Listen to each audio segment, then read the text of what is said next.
इस देश में लगभग 60 से 70% हिंदू मांसाहारी है। जी हाँ, ये सही है। 2021 के प्यू रिसर्च सेंटर के अध्ययन में 39% भारतीय शाकाहारी थे, जिसका अर्थ है कि लगभग 60% हिंदू, जो भारत की 80% आबादी है, मांस खाते हैं। NSSO के अनुसार असम में मांसाहार 80% से अधिक है, लेकिन धार्मिक छूट के तहत ये जारी है। मोटे तौर पर नजर डालते हैं तो दिखाई पड़ता है कि मान्यताएं और वैदिक ग्रंथ भी मांस के उपभोग की अनुमति देते हैं। इसमें क्या बकरी, क्या भैंस, क्या गाय, क्या घोड़ा, भेड़, खरगोश आदि सबकी बलि दी जाती है और सबको ही खाया जाता है। वेदों में भेड़, बकरी, गाय और घोड़े की बलि, जो कालिका पुराण में भैंस तक विस्तारित हो जाती है, ये बताया गया है। ये प्रथा आज भी जारी है, क्योंकि ग्रंथों में लिखा है और उसे तो मानना है, पालन करना तो बनता है। नहीं करोगे तो नर्क में जाओगे, और अगर नर्क में चले गए तो अप्सराएं नहीं मिलेंगी, स्वर्ग का ऐसो आराम सब चला जाएगा। लेकिन गाना कुछ और ही गाया जाता है, दिखाया कुछ और ही जाता है। और आजकल तो मानो गाना गाने का फैशन ही बन पड़ा है, चाहे सच्चाई कुछ भी हो। आइए इसको कुछ दूसरी तरफ से भी देखा जाए। थोड़ा नजरिया भी बदल कर देखें कि इनके उद्गम स्रोत कहां से हैं।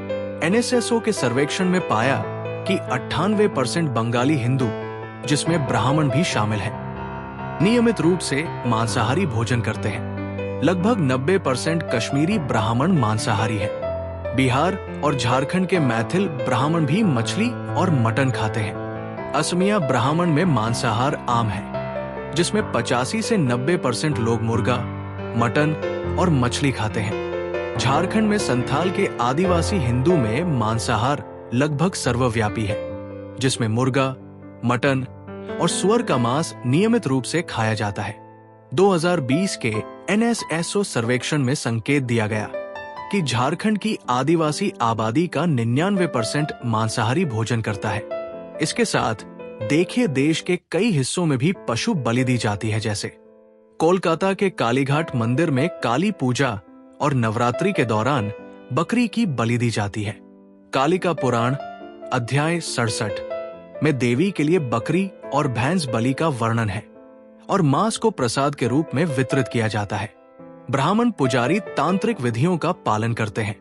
गुवाहाटी में कामाख्या मंदिर में दुर्गा पूजा और अंबुबाची मेला के दौरान बकरी, भैंस, बत्तख और कबूतर की बलि दी जाती है। बलि का मांस भक्तों को प्रसाद के रूप में दिया जाता है। कालिका पुराण अध्याय 60 से 70 में देवी पूजा के लिए बलि के नियम है। ब्राह्मण अनुष्ठान करते हैं। ये धार्मिक ग्रंथों में भी लिखा गया कि क्षत्रिय और यज्ञ करने वाले ब्राह्मणों में मांसाहार आम था। ऋग्वेद के 10वें मंडल के 85वें सूक्त के 13वें मंत्र में दावतों के लिए बैलों की बलि का उल्लेख है और शतपथ ब्राह्मण 3रे मंडल के 1 सूक्त के श्लोकों में गोमांस का आनंद लेने का वर्णन है। मनुस्मृति के 5वें अध्याय का 31वां श्लोक वैदिक यज्ञों में मांस की अनुमति देता है।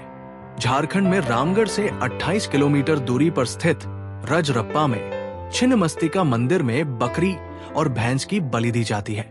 इसका उल्लेख कालिका पुराण के अध्याय 62 में किया है। ब्राह्मण अनुष्ठान करते हैं और मांस प्रसाद के रूप में वितरित होता है। इसे रजरप्पा ट्रस्ट प्रबंधन करता है।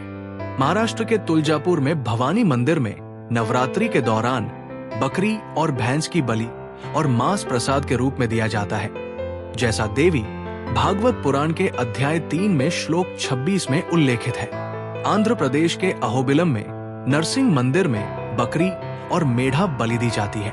इन प्रथाओं को कालिका पुराण के अध्याय 60 से 70 और देवी भागवत पुराण के अध्याय 3 श्लोक 26 में पशु बलि का समर्थन किया गया है। ऋग्वेद मंडल 1 सूक्त 162 और मंडल 10 सूक्त 85 और यजुर्वेद वाजसनेयी संहिता 24 भी इनको वैदिक आधार प्रदान करते हैं। मुरैना जो मध्य प्रदेश में है, वहाँ दीमनी स्थान पर नगरसेन का थान है, जहाँ पर बकरे की बलि दी जाती है।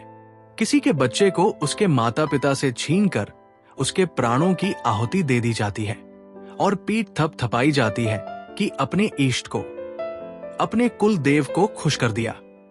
ये कौन से कुल देव है? ये कौन से अल्लाह भगवान और ईश्वर है जो दूसरे के बच्चे की बलि लेकर आपको आशीर्वाद देने का स्वांग रचते हैं? कन्हा है ये देवी देवता जो आपसे ऐसे हिंसक भरे कर्म कांड कराते हैं, और आप हैं कि लकीर के फकीर ही बने रहते हैं, बदलते ही नहीं। आपको दावत करनी है, कीजिए। एक साथ इकट्ठा होना है, हो जाइए। पर इसमें बलि और धर्म कहां से आ जाता है? आप स्वतंत्र हैं, इसके लिए आपको जो अच्छा लगता है, जो आपके स्वास्थ्य के लिए अच्छा है, खाइए और खिलाइए। पर अपने आप को भेड़ बकरी की तरह मत हाँकने दीजिए। आपको कभी ना दिखने वाले का डर दिखाकर इन्हीं सब टोटकों और रीतियों में फंसा कर रखा जाता है, वो भी बिना किसी वैज्ञानिक और सामान्य जागरूक चेतना के। निकलिए इन रूढ़िवाद की कोठरियों से बाहर और अपने खिड़की दरवाजे भी खोलकर थोड़ी ताजी हवाओं के थपेड़े भी महसूस कीजिए। ये संवाद, ये संदेश किसी भी संप्रदाय, धर्म या पंथ या जाति विशेष के लिए नहीं, अपितु सभी के लिए एक आह्वान है। ये एक अपील है कि अपने आप को रूढ़िवाद से जितना जल्दी दूर रखेंगे, उतना ही सुकून, उतनी ही शांति आपको मिलेगी।